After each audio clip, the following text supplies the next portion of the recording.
আমার স্বামী বিদেশে থাকতেন। আমি আর আমার শাশুড়ি বাড়িতে একা থাকতাম। আমার শাশুড়ি ছিলেন বিধবা। তিনি প্রতিদিন সন্ধ্যায় খাবার রান্না করতেন, নিয়ে যেতেন এবং বলতেন, আমি এটি একজন অনাথকে দিই যাতে তোমার শ্বশুর পুণ্য পান। একদিন শাশুড়ি অজ্ঞান হয়ে যায় এবং ডাক্তার দেখান। ডাক্তার বললেন, আপনার শাশুড়ি গর্ভবতী। আমি আমার শাশুড়িকে কিছু জানাইনি। পরের দিন আমি আমার শাশুড়িকে অনুসরণ করে একটি পুরনো বাড়িতে গেলাম। সেখানে গিয়ে দরজা খোলার সাথে সাথে আমার হুঁশ উড়ে গেল, কারণ আমার শাশুড়ি। আমি আমার মামার বাড়িতে থাকতাম। আমার কেউ ছিল না। আমার জন্য আসা প্রথম সম্পর্কটাকে মামা হ্যাঁ বলে দেয় এবং আমাকে কোনো রকমে বিয়ে দিয়ে বাড়ি থেকে দূরে পাঠিয়ে দেয়। যেহেতু তার নিজের মেয়েদের বিয়ের ব্যবস্থাও করতে হতো, তাই তিনি দ্রুত আমার বিয়ে ঠিক করেছিলেন। আমি তার মেয়েদের চেয়ে বেশি সুন্দর ছিলাম, তাই মামি ভয় পেয়েছিল যে সবচেয়ে সেরা সম্পর্কটি আমার কাছে আসবে। তাই যখন অভিজিতের সম্পর্ক আমার কাছে এলো, মামি মামার কাছে উল্টোপাল্টা বলে আমাকে বিয়ে দিয়ে দিল।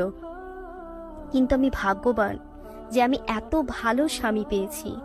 আমার স্বামী খুব ধনী ছিল না, তবে বিয়ে করার সাথে সাথেই তিনি অর্থের অভাবের মুখোমুখি হয়েছিলেন, কারণ আমার বিয়েতে অনেক ব্যয় হয়েছিল।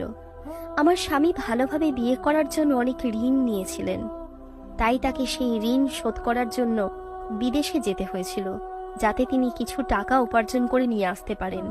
এতে ঋণও কমবে এবং তাও ভালোভাবে সংসারও চলবে। তার কাগজপত্র ইতিমধ্যে তৈরি হয়ে গিয়েছিল, তাই তিনি উপার্জন করতে দুবাই গিয়েছিলেন, যেখানে তাকে কঠোর পরিশ্রম করতে হয়েছিল।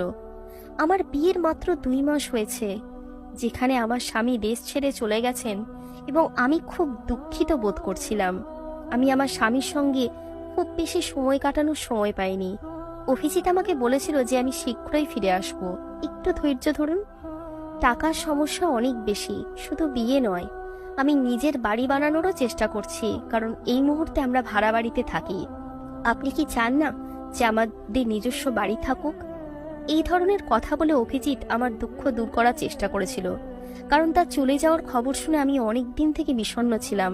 তখন আমি ভেবেছিলাম তিনি ঠিক বলছেন, আমাকে একটু অপেক্ষা করতে হবে।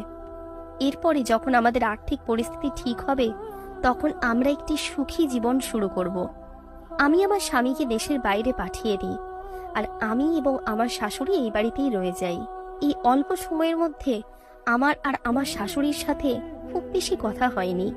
যেহেতু আমি জানতাম যে আমার স্বামীর সাথে কাটানোর জন্য আমার কাছে খুব কম সময় রয়েছে, তাই আমি বিয়ের পর থেকে সমস্ত সময় দিন রাত আমার স্বামীর সাথে কাটিয়েছি। আমি আমার শাশুড়ির সাথে বসে কথা বলার সময় পাইনি, বা এই মুহূর্তে তার কোনো প্রয়োজনও ছিল না। আমি শুধু রান্নাটা করে দিতাম এবং উনি চুপচাপ খেয়ে নিতেন। আমার শাশুড়ি সারা দিন এবং সারা রাত কি করতেন তা নিয়ে আমি কোনো মাথা ব্যথা আমার ছিল না। কিন্তু এখন যখন আমার স্বামী চলে গেছে, আমার শাশুড়ি এবং আমি বাড়িতে ছিলাম, তাই আমরা একটু একটু কথা বলতাম। কিন্তু আমার শাশুড়ি অদ্ভুত ছিলেন। তিনি সাধারণ শাশুড়ির মতো ছিলেন না। আমি যখন কাজ করতাম না, তখন তিনি আমাকে কিচ্ছু বলতেন না।